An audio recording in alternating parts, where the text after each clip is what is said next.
You are listening to KC Sports Network, proudly presented by Emprise Bank, your partner in possible.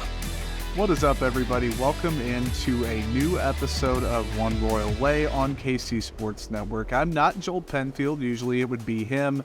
I'm bringing this in. Joel's not going to be doing the pod with us this time around.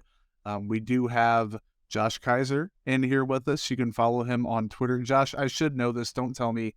It's at Josh Keiser 40, correct? Nailed it. Yep. Okay, got it. Nailed it. So be sure to do that. Speaking of Twitter, I'll probably bring something up closer to the end of the podcast for those that stick around. That's kind of neat that you'll probably find out anyway when this thing comes out. But Josh, we're sounding pretty upbeat so far for a team that has lost 5 in a row as of it just became official as we started recording on Tuesday night. The Royals got swept by not the Tampa Bay Braves, the Atlanta Braves, and then off to a rough start in their Texas series. So do you have any overarching thoughts? You want to go game by game on this Braves series? We don't have to go too far into it, but it's another bad spell for the Kansas City baseball team. Yeah, I think the overarching thing for me was it seemed like, so when they got to that San Francisco Giants series, they took 2 out of 3 and really arguably should have been 3 out of 3 in that. But it seemed like it was going to be one of those calendar circular games, especially in that comeback win, where that's the game where stuff really started to turn around and start going positively for the Royals. And they go to Texas and they lose 2 out of 3, but the final game, they absolutely put a stop on 10-1 in that game before they come back for the homestand. So you could kind of see like some momentum still going. And then that Braves series was just an absolute kick in the teeth. Like it was an absolute momentum killer. They got blown out the first 2 games. They put up a fight in that third game, only to lose a heartbreaker because Scotty Barlow blows another one. It's hard to be positive about this, man. That we try to hang our hats a little bit on trying to stay positive in this situation, but it's just tough to find those. You can only tell yourself like, oh, they're hitting the ball really hard. The starting pitching is looking pretty good. There's looking strides, the bullpen, blah, blah, blah. And there's still very much to be positive about this team. The defense looks okay in some particular situations and looks really bad in others. And they just kind of seem to peek their head out at very inopportune moments, all of ours, Hunter Dozier, that just seem to absolutely hamper and kill and handicap this team so much that they end up losing, can't come back from it. So it's just any momentum that they had going seemed to absolutely get demolished in that Braves series. And it definitely seems, it doesn't help that they immediately followed up with Jake DeGrom, pretty no-hitting them through, was it 4 or 5? I think it was only 4 that he made this through last night. But then Eovaldi, you get to him, but then you just absolutely implode. The bullpen implodes. I just don't. It's one thing, and then it's another, and then it's another, and it's frustrating for fans, and I guarantee you it's frustrating for that clubhouse too. Yeah, and they're 4-13, and I think it's a football phrase that it was initially coined. You are what your record says you are. And okay, this is a very, I keep telling myself I'm not going to say that phrase that I've said tons of times, but we're growing out of that soon here in the baseball season. Like 17 games, nothing too crazy, but like 20 out of 160, that's an eighth of your games, is it not? I haven't taken a math class in a few years. 2 times 8 is 16. Yeah. So it's an eighth of your season. So yeah, that's a big deal. And the people that want to break down, well, if you split this, then you go that, it's really a 30-game season. You really have to make a difference in those 30 to 40 games. Like the Royals have had now almost 20 games where they're playing objectively bad baseball. And it's not just bad baseball, it's terrible baseball. And yeah, they've been hitting the ball hard. Yeah, there are positives to take away with the process. But at a certain point, if some of your processes are lining up and the results aren't happening, it's okay to say for a while, but you are who you are at one point. And I'm not even close to being there quite yet. I'm not going to say the Royals are going to be this 4-13 type team for the whole year. I wholeheartedly believe that the folks that bet the over on, I think, 66.5 wins this coming season, or I guess this season, maybe it was 67.5. I think they can still hit that. I think they can still avoid dropping 100. They can push for 70, maybe 75 if they do catch fire and things kind of bounce back. But they're digging themselves a hole. And the folks that projected a wild card spot, and there were people out there, trust me, on Twitter, on the Bird app, on the interweb, saying that was going to happen. That ain't going to happen. Like, sure they can catch fire, sure they can turn it around, but like this team isn't going to do that. They're making it obvious they're a bad baseball team right now. People expected that. They expect them to be a fun, bad baseball team. Right now, they're not a fun, bad baseball team because Brady Singer isn't pitching particularly well. He had a rough outing despite 8 strikeouts on Friday. Chris Bubich, we're going to talk about him in a little bit. He didn't have a good outing on Saturday. Error. It got worse. Sunday. Yeah, it got worse. Scott Barlow looks bad, like bad. Runners in scoring position. I'm going to stall here and ask you to pull up that tweet. I got it ready. Okay, you do? Okay, cool. Yeah. So I think you mentioned the Spirit Breakers series. I'm with you on that. They're a young team. So on one hand, I think they're amped up to keep playing and keep digging themselves out of this hole, but also maybe a little more fragile, not saying soft, but fragile than a veteran player. Like Hunter Dozier's been there, done that with losing teams, bad teams, and everything in between. Michael Massey hasn't necessarily. Bobby Witt Jr., despite being over a year now in, Vinny Pasquantino, MJ Melendez, these guys want to win badly. And things like being bad with runners in scoring position, things like the rotation not looking great now, things like players underperforming, that's not going to cut it. Yeah. And the one thing I want to avoid, and seems like it happens almost every year, especially in these losing seasons, is one thing is just really, really bad. And then the other 3 aspects of baseball is okay or even good. It seems like the start of the season, offenses have been really bad. The defense has been fine. The bullpen has been okay. And the starters have been overachieving, but really good. And I just don't want it to be like once the offense kind of starts coming up, that's about the time the bullpen absolutely loses 8 games out of 10 for whatever reason. And then once the offensive bullpen start clicking, then the starting pitching starts to get injured or regress. So I just want to that's how it always seems to happen these last few years. So that's what I, as a Royals fan, would like to avoid. As someone who covers the Royals, I also want to avoid that as well. But you're talking about runners in scoring position, and I did a little research I think it was on Monday, because there was just so much outrage after that Braves series on Sunday that, and rightfully so, I've got that pulled up too. They got outscored, I think, by 14 runs in that Braves series. They went 4 of 28 with runners in scoring position, and the Braves went 7 of 23. So the Royals even had more opportunities to score with runners in scoring position and somehow did not lose. And not only that, but their run differential was minus 14 against that in 3 games. So that caused me to do a little digging. And at the time, this would have been Monday morning, the Royals offense has an OPS of 535 with runners in scoring position, and that is dead last of 660 teams since 2002.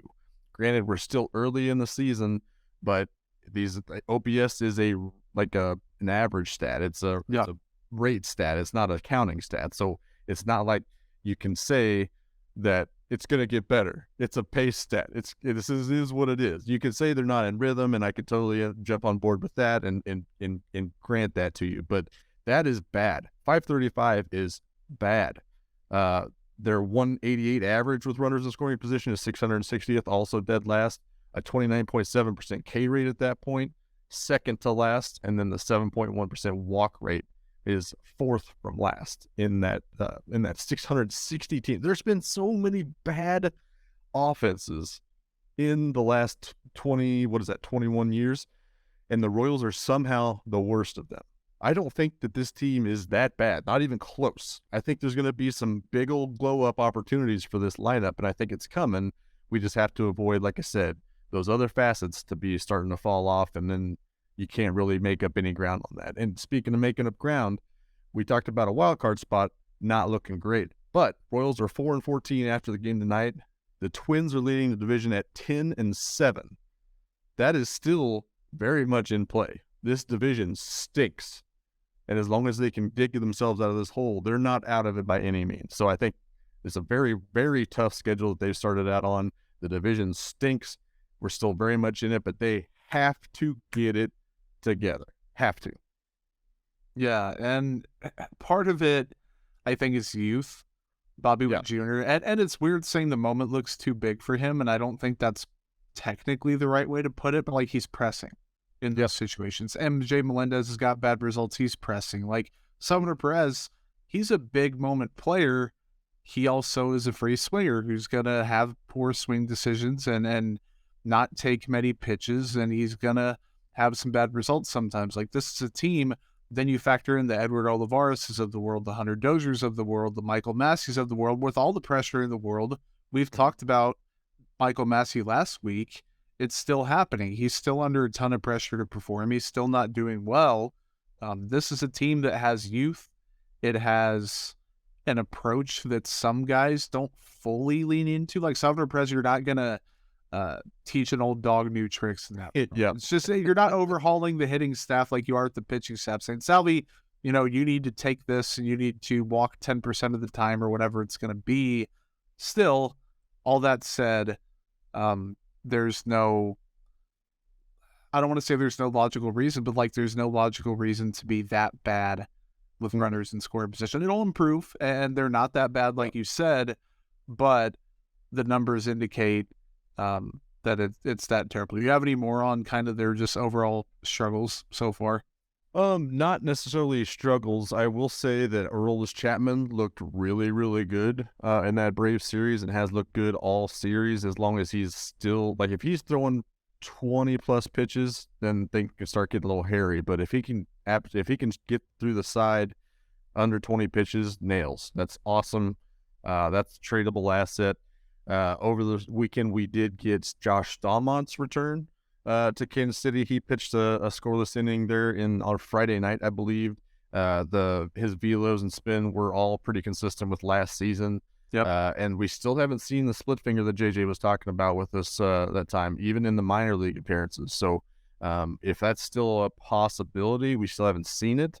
And I'm still anxious to see it, but it is good to see that his velos and his spin rates and everything was still kind of consistent with where he was last year. Obviously, you'd rather see that a little bit ticked up a little bit more, but it's also good to, be able to see him back in the Royals bullpen and come back to it. So if Barlow's not going to, live up to his hype, Dylan Coleman's not going to be, back for another couple weeks or anything, hopefully they can rely on Chapman and Stallmont to kind of anchor that back of the bullpen whenever they get the opportunity to be in game. So we'll see. But that's essentially all it is for this Braves series and for this Rangers series. Hopefully they can avoid a sweep here against Texas, but we shall see. Speaking of question marks with the pitching staff, we are going to take a quick break. We're going to come back and we're going to talk about Kris Bubic. Whether you're a Chiefs, Royals, Sporting KC, KC Current, K-State, KU, or Mizzou fan, we've got you covered. Thanks for watching this production of KC Sports Network, proudly presented by Emprise Bank. All right, we are back. You guys are listening to One Royal Way here on KC Sports Network. Jordan Foote bringing you back in. Josh Keiser here with me doing an absolutely fantastic job. Let's talk Kris Bubic. He started off, first couple starts of the year, looked really, really, really impressive. The velo was up. He was looking just absolutely, he looked like a new pitcher, and he was able to do some stuff. We talked about it either last week or the week before. I think it was last week, actually, along with Chapman. The pitching coaching staff, they allowed him to believe in himself. They believed in him. They allowed him to be the pitcher he wanted to be. And he's been, I think Lesky's talked about it. David Lesky does great work as well at Inside the Crown. He's a tinkerer. Bubic is a guy that like always wants to mess with stuff, and he's just analytically inclined. He's always looking for an inside edge because he never has the raw stuff to overpower guys. He doesn't have a Daniel Lynch arsenal or even a Brady Singer arsenal or anything like that. So with that said, Chris Bubich didn't have a very good start the other night. There were some concerns about did he get hurt? Turns out he did. He was placed on the 15-day IL with a left flexor strain injury, which personally, and I think anyone can agree with this, whether you're a fan, media, member of the org, a member of another org, fan of another team, don't care about baseball, but know a little bit about injuries. Those two words are never good for a pitcher, really any athlete. Again, 15-day IL, not sure what's going to become of that. Hopefully for the Royals' sake and for his sake, he can get back in the swing of things. But Josh, the options on the 40-man, if the Royals needed to make a move or if that kind of progresses slowly, they're not looking great right now. No, they are not. Current 40-man options, Jonathan Heasley, Max Castillo, Jackson Kowar, Alec Marsh, and Johnny Bolin. Marsh is the most promising as far as how their starts this year have gone. He's only carrying a 3.0 ERA in 2 games in Northwest Arkansas, which is the caveat there. Not many jumps from AA to the major leagues, especially not guys on the 40. Oh, I guess he is on the 40-man, so it wouldn't require a move, but you don't see that very often. Bolin's the same way. He's carrying a 9.95 ERA through 2 games in Northwest Arkansas. So I don't see those two as possibilities. So that brings us to Heasley, who is absolutely getting shelled in Omaha with an 11.68 ERA in Omaha through 3 games. Kowar pitched tonight, so going into the game, he was a 9.39 ERA in Omaha. Only 1 start. He's been coming out of the bullpen for a couple of those appearances as well. And then, Castillo is a 7.27 Omaha ERA. So not great options for existing 40-man roster spots, but they could. So the latest we heard about Bubich is Andy Rogers said on Twitter that the update is that he's going to get a second opinion on Thursday. The Royals have not announced a starter for Friday. So if they were to give a second opinion, he needed to be shut down, Tommy John surgery if necessary. They can put him on the 60-day IL and immediately fill that 40-man roster spot. Could turn to Drew Parrish in Omaha. He's rocking a 2.70 ERA through 2 games. Had a pretty solid year last couple seasons, bouncing between AA and AAA. He did spend the time in Omaha last year that did not go real well. Had some appearances in spring training that I don't believe went well either, but he's an option. I'd be fine a lefty with pitchability, very similar to Austin Cox, the other possibility there in Omaha. He had a 3.86 ERA in 2 games, started for Omaha. Both those guys, lefties, could fill that Bubich spot as far as like balance in that rotation a little bit. They'd be options if they had to put Bubich on the 60-day IL, which we should know more on Thursday. Yeah, and if you're hearing that list, or if you wrote it down while Josh was talking and you're reading it back, and you're like, man, what the hell's that? There is one option that I think is still a couple weeks away, and we've talked with JJ Piccolo about this. Daniel Lynch is eligible to return off the IL soon, and he's been working, ramping up his arm. Like the Royals have made it clear, and I think that this is probably a good thing, even though the clock is ticking on some of these young guys, Drew Waters, namely one of them was on the hitting side. The team's being cautious. They're not going to rush anyone back out there who isn't ready, and I think that's going to apply to Chris Bubich too. So if the flexor strain, like if people saw 15-day IL, I'll be back in 15 days. I'm like, I wouldn't necessarily, and even back, quote unquote, not really back. He's not going to be hurling 100 pitches to first start back. He's throwing maybe 50 or 70 or whatever it's going to be after a rehab assignment, probably 1 game, coming back up, throwing some simulated bullpens, throwing a simulated game, something like that.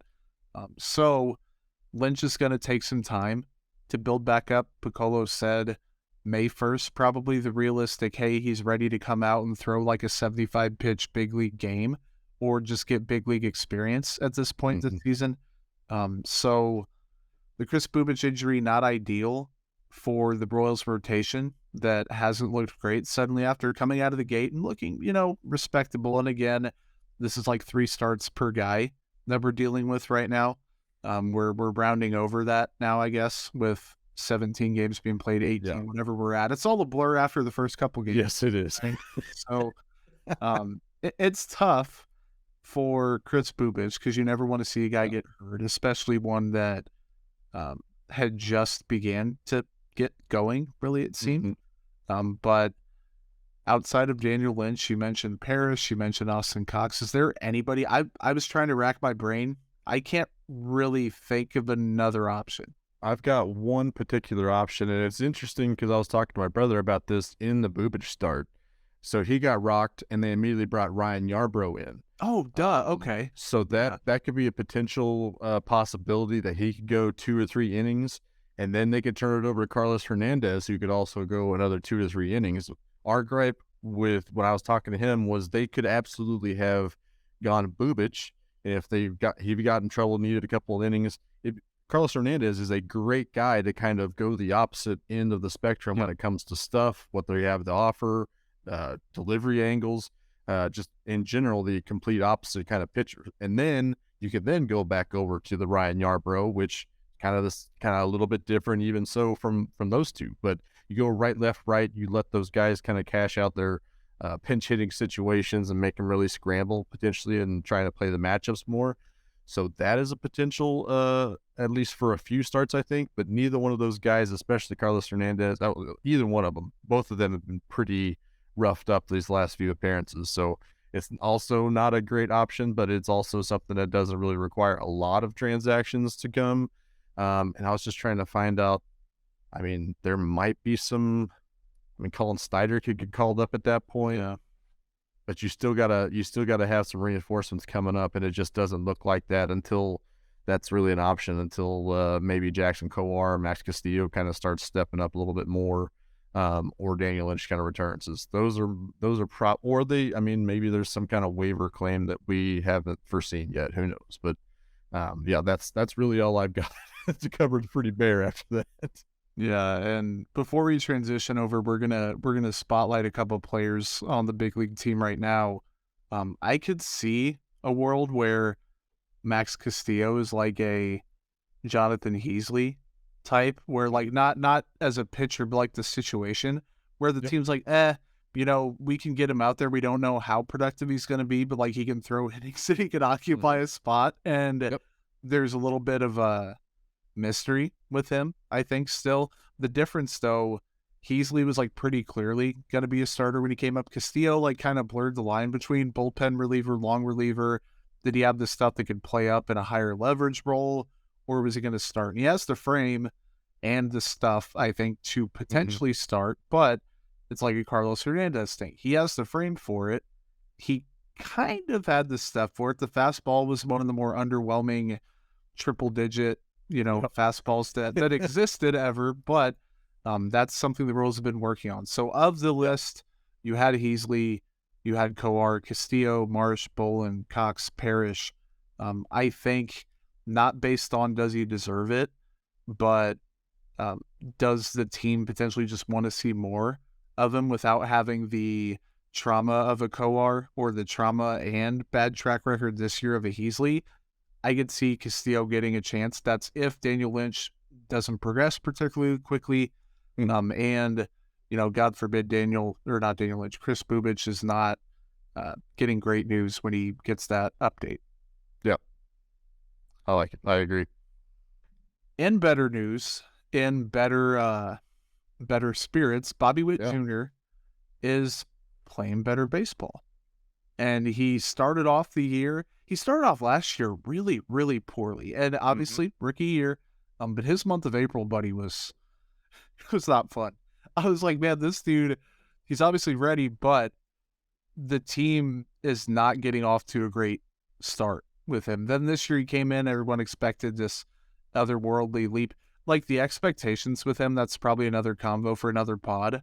A little bit too high, I think. The top, he's going to be an absolute superstar player. He can be a star level player in the face of the franchise for KC and also not be a top 10 player. And I say that because they've had a star level player who's the face of the franchise and was probably never a top 10 player at any point. So, needless to say, long road to a short point.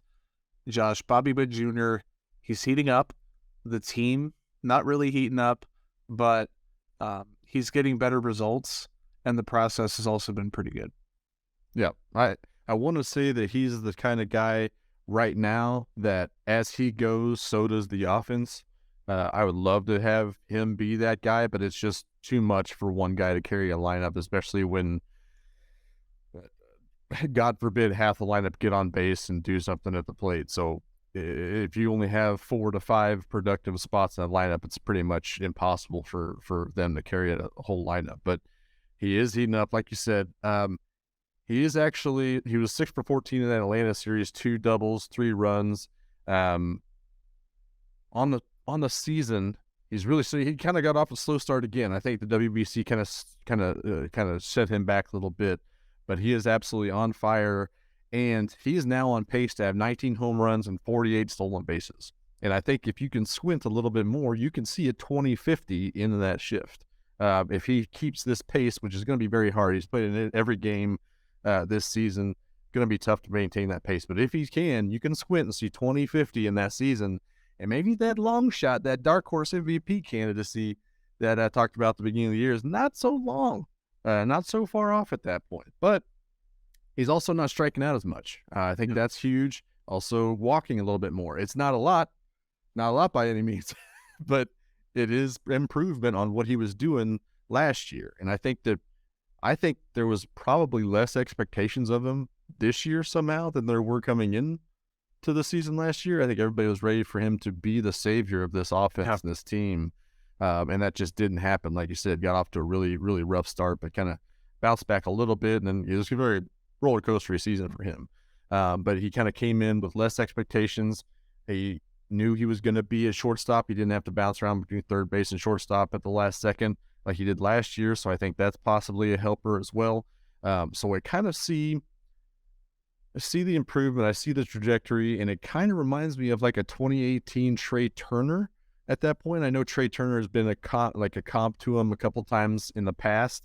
I've seen everywhere from Alex Rodriguez to Dansby Swanson at that point. So it's quite a wide range, but I don't think Trey Turner is that far off, especially if he's this legit at shortstop. His fielding has definitely improved. He's made some great plays, some game-saving plays in a couple situations from the shortstop position, making plays that I would say 98% of shortstops in this big leagues were not making at that point. And I think his upside is absolutely Trey Turner. If his career arc kind of sticks with that, he's absolutely a superstar in just 2 or 3 more seasons. And then we'll see where this team is at that point. But Bobby Witt Jr. absolutely heating up. Start hammering those MVP odds for when the Royals do make the playoffs in this crappy AL Central, and then he just starts letting the world on fire here starting June. We'll see, but that's kind of where I'm at on Bobby Witt Jr. at the moment. Yeah, and 2 quick things before we move on to Jordan Lyles. I spoiled the pitcher we're going to talk about. The defense. Last year, he was just booting easy plays. Like, he was making the tough ones that, like the web gem type highlight reel plays. He was also just booting easy plays. And you're like, okay, slow it down a little bit. Let's see him improve. And Alex at Royals Farm Report tweeted the Royals defensive rankings on Fangraphs defensive adjustment rating. Among 247 qualified players, he's 47th. That will play. He's improved a ton so far. The numbers agree with it. The eye test agrees with it. He just looks more comfortable and he looks more fluid. I think having a defined position where they're not constantly moving him between shortstop and third base, I think health.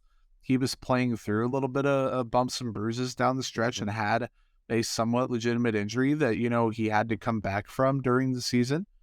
So he is healthy. He is playing inspired baseball. He is hitting well. He's defending well. This is more in line with the Bobby Witt Jr. the team thought they were going to have. And it's year 2. It's a month into year 2. It's not even a full month into year 2. So, right. Yeah. He has been great. A guy that has been whelming, I don't even know. Yeah, adequate, I guess. Like, fine. Jordan Lyles. Josh, tell us about what Jordan Lyles has been doing so far. 4 starts, a 3.91 ERA. Had a really good start against the Rangers yesterday where he gave up, I think it was 1 earned run over 8 innings, I think is what it ended up being after a couple it's a weird box score. Very weird. So a 3.91 ERA. The xFIP is a 5.30. So it does indicate that he probably is overachieving a little bit. But his K to walk ratio is 2.52, which is pretty on par for what he's been. He's not striking out guys. He was never going to. He's not walking guys. He's never going to. Doing exactly what the Royals paid him, if not a little bit more. He's kept them in for 3 out of his 4 starts, kept him in the game, only gave up 4 runs at any given moment. And really, if you kind of see where the 5 starting pitchers, what that rotation has been in the last few weeks and how it started, talent-wise, he is your number 5. And if you're getting a 3.91 ERA, you're staying in games 75% of the time when they're at the mound pitching, that's way better than you would want from a number 5 starter. So I think that's absolutely on par with what you'd want out of Jordan Lyles when you signed him. And at this point, you got to be happy with it. Maybe you're still thinking he's a bit overpaid. It is what it is. The starting pitcher market is Kansas City Royals. So always going to be a little bit more expensive than you probably want to, but he's doing what they paid him to do, and that's all we can really ask for, I think. Yeah, and he's mostly keeping the ball in the park. Like, he's allowing a little bit of a more elevated home runs per 9, but, like, again, he hasn't pitched, you can only multiply by 9 so many times in this young season. Like, that number is going to change. He's not striking out a ton of guys. He never was going to. He's not walking a ton, which is good. He never was going to. The fastball velo has been consistent. The ERA is under 4. Now, the expected ERA is 5.73, and I think the FIP is like 4.78 in here. Yep. I have his Fangraphs page loading. The expected FIP is 5.3. So you're like, okay, maybe the BABIP of 256, his career average is 3.05. So you're like, okay, some regression may be coming. Also, though, his left on base percentage is lower than it has been in the past 2 or 3 seasons by quite a significant margin. His ground ball rate is oddly low. Yeah, I saw that today. It's like, what? 44. It's like, obviously not half, but it's rough. And not rough as in it's a completely alarming thing, but rough compared to you're looking at his page and you're like, man, okay, this is consistent, this is consistent. Holy hell, 27.2 compared to 44.8. But like you said, he's doing what the Royals brought him in to do. He's been a fine pitcher. He has been one of their more reliable guys this season, this young season, which is not that odd to say. You can be reliable and still not be that good. If you show up and you're fine, that's pretty reliable. So, not to Kauffman Stadium. Yeah, not to be a wet blanket on anyone who thinks Jordan Lyles is a savior, and not to poop on anyone who thinks that he's bad. He's just been what the Royals expected him to do, but that's still worth talking about. Yeah. And his, I was looking up his pitcher plus stuff, just under 100. So, I mean, that is the definition of average. His average is 100 in that scale, and he's at 99. That combines his stuff plus his location and kind of rounds out a pitcher's effectiveness. And he's right at 99 out of 100. So it is what it is. I mean, it's working out. You mentioned the it was weird that he's considered overachieving, right? But his ground ball percentage does not match his less stranded on base percentage. And it's just, I don't know what to make of that. We got to see some more starts, but at this point, you can't be mad at what he's done so far. So I'm in on it. Yeah. Can't be mad at another break. I take that back. You probably can be mad at another break, but we're going to do it anyway. We'll come back and we'll talk about something else that people are a little bit mad about right now. Whether you're a Chiefs, Royals, Sporting KC, KC Current, K-State, KU, or Mizzou fan, we've got you covered. Thanks for watching this production of KC Sports Network. Proudly presented by Emprise Bank. Welcome back, everybody. You are tuned in to One Royal Way here on KC Sports Network. Jordan Foote, Josh Keiser here, Joe Penfield supporting us from the bleachers for this one, which is A-okay because we need that. Josh, this is something that we kind of debated a little bit whether we were going to talk about before we came on. We're like, okay, there's only so much to talk about, but still something that's interesting. The Royals and fans not wanting to play at a stadium that has a bad team, and everyone's been talking for the past couple of years about, oh, the Royals are going to have a new stadium. Okay, well, how about a winning ball club first? And it's a chicken or the egg thing. Do you get the good ball club and move it downtown, or do you move downtown, then hope that people support the ball club while you're still building it up? I think there's some nuance involved in that, but you've talked about, and me and Joel have talked about, and we've all talked about, there's a certain timeline that has to follow, right? Mm-hmm. I think they said that the earliest that they could go to ballot was this August of 2023, and then the earliest they would then be able to be ready to host opening day was like 2027, I think was the opening day of 2027. So this is starting, I mean, this is down the road even though we're talking about final location spots and seeing architectural renderings and everything, still very much a work in progress, and it does probably require that vote. And we kept seeing, especially Sunday night after that kick in the nuts loss to the Braves, that fans are very vocal about not supporting a new stadium if they are not putting out a winning product. And I was curious. I saw plenty of people talking about what this team needs to be in order to support that. So if you are on the fence currently about the new stadium and voting yes in support of it or no to reject it, I am curious to talk to you.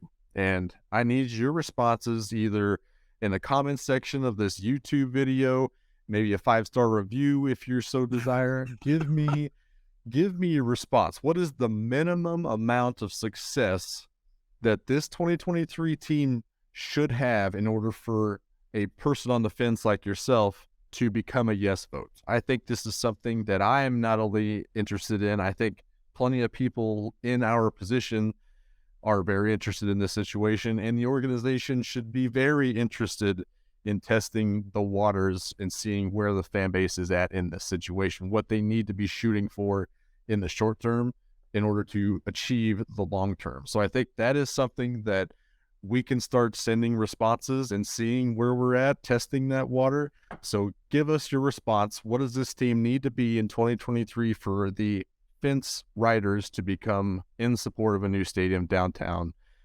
Very curious about that. That's really it. I saw it just kept popping up. Are they 500? Do we need to be in contention of playing meaningful baseball in September? Do they need to make the playoffs in 2023? Where are we at? I need to know this. So find us somehow and give me that answer. It's I'm with you on all that, by the way. Yep. I sometimes forget to say that I'm with you on everything. Which, you know, I know a brief tangent, like a 30-second tangent. Mm-hmm. We don't disagree enough on this podcast, and we don't force it, which is good because you can't just disagree. You can, but it's not good programming. It's just, I don't agree with you, even though you do. But we're gonna have some flair here one day. Mm-hmm. Our first big, and I think I went through this. Yeah, when I was on the Roughing the Kicker podcast, and I had Connor Christopherson on very routinely, or like me and Tucker did it. Every time we disagreed, we're like, hey, hold on. Like, are we not agreeing on something? Because it was a big ass deal. But anyway, circular. Yeah, that day is not effing today, people. But I think as someone who lives on the Kansas side, and I just don't care. And I know that's bad for me to say, but like, I'm not really paying for it. I'm not living by it. The traffic's going to suck no matter what. The traffic sucks right now. People who want to, for lack of a better term, I'm not going to say it, they want to whine about, you know what word I was going to use, by the way. The people who want to, you know what, about the stadium and, taxpayer money, and it's not going to be funded by this and it's funded by that, and they're going on this press tour, blah, blah, blah. They're just doing their job. And they're moving forward with this plan, whether people want to or not. Now, it has to go to a vote. There has to get support. People have to put butts in seats, all that good stuff. There will be enough when it first happens, assuming it does, that people will show up, and it's going to be fine. The problem, though, is what if they do this and either the window is too short and the team sucks by then, or the team hasn't shown enough before it gets approved to where people don't believe in it. Say, I don't trust the direction of the team. I don't trust the direction of where the spending is going to be. I think people at this point would much rather the Kansas City Royals spend on the roster than worry about a new stadium or even renovating the current one that obviously isn't the point right now. I think fans are justified if they're on the fence. Sure. They're justified if they're against it for certain reasons, I guess. They're justified if they're all for it. I personally am in the camp of I don't really care. Baseball's baseball. Downtown stadium sounds cool. Logistics, yeah, sure, got to figure some crap out. But I get it. People don't want to pay for a seat at a stadium that has a bad team, and that's the case at Kauffman Stadium right now. You're seeing the attendance has been poor. After it started off on opening day and looked great, and everyone said, "Oh, it's a new era of Royals baseball. Welcome to the city." And then now it's like, "Welcome to 10,000 people." Now they're doing like $40 gets you in the stadium with the parking pass, with 4 hot dogs and 4 drinks. $40 will get you into the stadium flat. That's a good ass deal, that's by a the good way. night. Yeah, And you get to see Tucker Franklin, and you get a beer bat. You go buy a beer bat. Yeah. But even by the 8th inning, you can do it all the way up to the 8th inning. Tucker will have 7 or 8 by then. We'll see how the seltzers are flowing that evening. But yeah, it's they're doing everything they can to get people out there, and I respect it, but I also respect the people that just be like, nah, just show me something, show me. Yes. On the term of respect, we're going to pay some respect to the minor league people in the Royals organization to round out the podcast. I think it starts and ends with Nick Lofton, right? And I mentioned before, we usually bring separate people to this. Ironically, or I guess unironically, our lists look pretty similar. And I start off with Nick Lofton too. He's heating up. I believe at the beginning of the year, like the process was good and some of the numbers were a little bit wonky, and people are like, okay, well, Nick Lofton needs a little bit bigger of a sample size, and then he's getting a little bit bigger of a sample size, and the numbers are looking damn good. Going up. Yeah. I think I need to shout out my brother for this, but I think I'm going to start calling him Thick Lofton for all the muscle he put on. I think he's now Thick Lofton into Josh Keiser brain.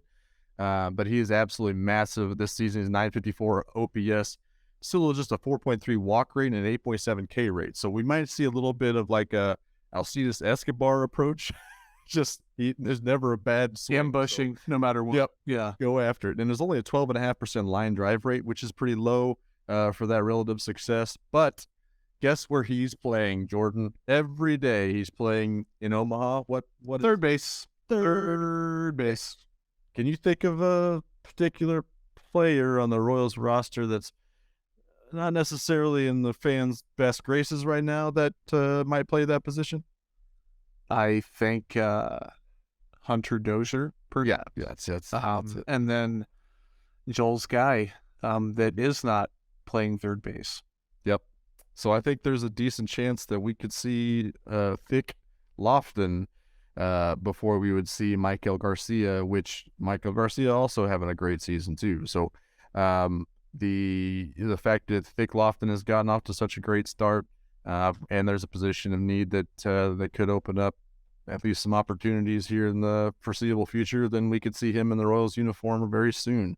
A guy that we have seen in a Royals uniform, and then he left, and then he is back, folks. Jorge Bonifacio is back in this Royals farm system. He's down in AA in Northwest Arkansas, and he is off to a hot start as well. There's no organizational, I don't think this is going to have any impact on that major league roster, but it is fun and it is a good story that Jorge Bonifacio is back in this organization and currently rocking a 1447 OPS, and that's just fun to talk about. So Jorge Bonifacio, welcome back. Good to see you back in the org and doing well. Yeah, Josh, I'm gonna let you run through it, and then I'm gonna end with a little Frankie Mozzarella talk. Frank Mozzicato. We had 3 pitcher performances outside of Mazzucato's start tonight that I wanted to hit real quick. Very similar lines between Noah Cameron and Luinder Avila in Quad Cities, High A in Quad Cities River Bandits. But Noah Cameron went 5 innings, no earned, 2 hits, 1 walk, and 8 strikeouts. Very similar to Avila's 4.1 innings pitched out of the bullpen, came in relief on Friday night in a 4-4 tie that he ended up actually getting the win for. But a 4 and a third innings pitched, 0 earned, 2 hits, 1 walk, and also 8 strikeouts. And then David Sandlin down in Single A Columbia, the Fireflies, he had to start 5 innings pitched, 1 earned, 2 hits, 1 walk, and 9 strikeouts. He's off to a really hot start there. David Sandlin's another name to kind of keep an eye on. All 3 of those guys are pretty old for their levels. Yep. And they actually had success at those levels last year. So we could see them getting that promotion to their respective clubs very soon if they keep this up. So 3 spotlights there on the pitching outside of Mazzucato, which you are going to wax poetically about his monster start tonight. Man, this is from Alex at Royals Farm Report. His @ on Twitter is at Royals Farm. He just has the notes ready. He had the whole list. So 6 innings pitched on Tuesday night, 3 hits, 3 walks, 13 strikeouts. A pretty big number. You know, anytime you get to double digits, that's pretty damn good. 13's insane. No runs allowed. 67.1%. 57 of his 85 pitches were 4 strikes. He was dominant. Yep. He just looked good. I obviously didn't get to watch it, so you know, take that as you wish. I'm not going to claim to be the one that broke down every pitch he threw, but the results, this is one of those rare situations, and baseball is more of it than I think basketball and football, where you can look at the box score numbers and be like, he had a damn good game. Like that, the 13 strikeouts doesn't lie. The no runs allowed doesn't lie. He only gave up 3 hits. Like, this is a guy where people were worried about giving up a little bit too many walks. They're worried about his control a little bit, the command. Can he be consistent? Is this stuff truly good enough to get past guys?